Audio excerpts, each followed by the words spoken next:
Programang ito ay rated SPG. Striktong patnubay at gabay ng magulang ang kailangan. Maaaring Isang mapagpalang araw mga kapuso, isang iglap lang ang kailangan para mabago ang buhay ni Jenny. Mula sa pagiging sentro ng kasikatan ng Yumi, bigla siyang naiwan na walang grupo, walang kontrata at walang kasigurudahan kung paano muling babangon. Habang ang iba ay naniniwalang tuluyan ang natapos ang kanyang karera, si Jenny naman ay tahimik na tinanggap ang sakit ng pagkabigong ito.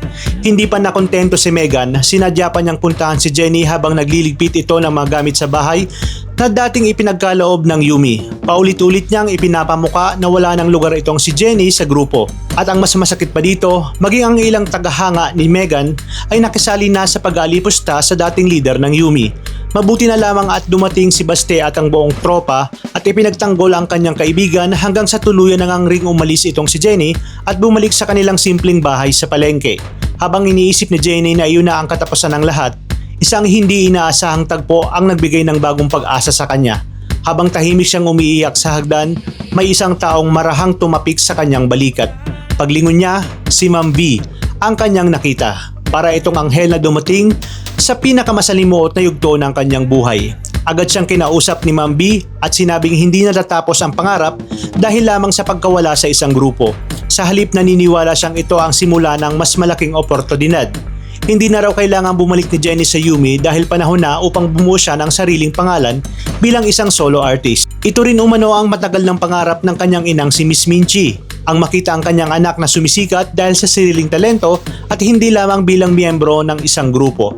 Bagamat kinakabahan si Jenny na magsimulang muli, pinili niyang magtiwala sa bagong pagkakataong ibinigay sa kanya. Kasabay ng paghahanda ng Yumi para sa bago nilang line-up, lihim ding inihanda ni Ma'am B ang kauna-unahang solo album ni Jenny. Pagsapit ng araw ng kanilang sabayang paglungsad, maraming nagulat. Habang pinapakilala ng Yumi ang bago nilang leader, umakyat naman si Jenny sa entablado bilang solo artist. Mas lalong umingay ang kanyang pangalan at humanga ang publiko sa ipinakita niyang talento at determinasyon. Samantala habang patuloy na umaangat ang kasikatan ni Jenny, unti-unti namang nawawala ang dating ningning ng Yumi. Dahil dito, iginiit ni Megan kay Miss Monica na sabihin sa lahat na siya na ang bagong leader ng grupo at wala nang pag-asang makabalik pa si Jenny. Ngunit kahit ginawa nila ang anunsyong iyon, hindi na nito napigilan ang paglipad ng karera ng dati nilang leader. Sa huli, hindi maitago ni Perry at Minchi ang kanilang tuwa habang pinapanood ang tagumpay ng kanilang anak. Ang akala nilang katapusan ay siya palang simula ng pinakamalaking pangarap ni Jenny.